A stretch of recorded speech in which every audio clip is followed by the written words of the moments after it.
다이애나 비의 예고된 죽음, 사라진 백분의 진실. 누군가 자신의 죽음을 10개월 전에, 그것도 아주 구체적인 방법까지 예언했다면 믿으시겠습니까? 1997년 8월 31일, 전 세계가 사랑했던 여인. 영국의 다이애나 비가 파리의 차가운 터널 속에서 숨을 거뒀습니다.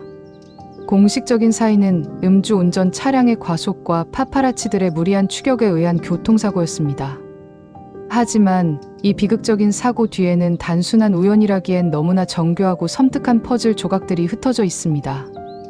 20세기의 신데렐라가 남긴 마지막 경고, 그리고 영원히 풀리지 않을 그날 밤의 미스터리. 시간을 되돌려 1996년 10월로 가보겠습니다.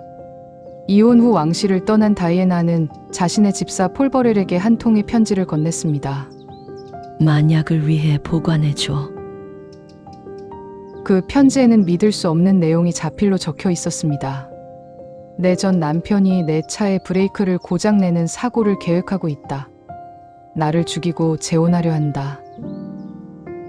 그리고 정확히 10개월 뒤 그녀의 예언은 끔찍한 현실이 되었습니다. 1997년 8월 30일 밤, 다이애나는 새로운 연인 도디 알파에드와 파리 리츠 호텔에서 저녁 식사를 마쳤습니다. 호텔 밖은 그녀를 찍으려는 수십 명의 파파라치들로 인산인해를 이뤘죠. 자정 무렵 두 사람은 파파라치를 따돌리기 위해 뒷문으로 빠져나와 검은색 벤츠에 올라탔습니다. 운전대는 호텔 보안 책임자였던 앙리 폴이 잡았습니다. 차량은 파리의 밤거리를 시속 100km가 넘는 속도로 질주했고 알마 터널로 진입하는 순간 거대한 굉음과 함께 벤츠는 터널의 13번 기둥을 들이받고 처참하게 구겨졌습니다. 운전사와 연인 도디는 그 자리에서 즉사했습니다. 하지만 뒷좌석의 다이애나는 사고 직후까지 의식이 있었다고 합니다. 자, 여기서부터 첫 번째 미스터리가 시작됩니다. 사라진 골든타임입니다. 사고 현장에서 다이애나가 이송된 병원까지의 거리는 불과 6km. 늦은 새벽 텅 빈 도로를 달린다면 10분이면 충분한 거리였습니다. 그런데 구급차가 병원에 도착한 시각은 사고 발생 후 무려 1시간 40분이 지난 뒤였습니다. 구급차는 왜 그토록 천천히 움직였을까요? 프랑스 당국은 현장 응급처치를 중시했고 환자의 안정을 위해 저속 주행을 했다고 해명했지만 일각에서는 살릴 수 있었던 그녀를 일부러 방치해 죽음에 이르게 했다는 의혹을 제기했습니다. 두 번째 미스터리, 하얀색 피아트 우노입니다. 사고 당시 터널에는 벤츠 외에 또 다른 차량이 있었다는 목격담이 쏟아졌습니다. 조사 결과 다이애나의 벤츠 차체에서 흰색 페인트 자국이 발견되었고 현장에는 깨진 미등 조각이 떨어져 있었습니다. 분석 결과 그것은 피아트 우노라는 소형차의 것이었죠. 누군가 고의로 벤츠를 들이받아 사고를 유발했을 가능성이 제기되었습니다. 프랑스 경찰은 파리 전역의 피아트 소유주 수천 명을 조사했지만 끝내 그 차와 운전자는 증발하듯 사라져버렸습니다. 더욱 소름 돋는 것은 유력한 용의자로 지목된 한 사진기자가 몇 년 뒤 불에 탄 자동차 안에서 시신으로 발견되었다는 점입니다. 머리에는 총상이 2군데나 있었지만 경찰은 이를 자살로 종결지었습니다. 머리에 총을 2번이나 쏘고 자살할 수 있는 사람이 과연 있을까요?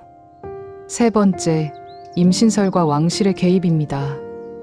연인 도디의 아버지는 다이애나가 도디의 아이를 임신 중이었고 둘은 곧 약혼할 예정이었다고 주장했습니다. 만약 사실이라면 미래의 영국 왕인 윌리엄 왕자에게 이슬람교도 새아버지와 이복동생이 생기는 셈이었습니다.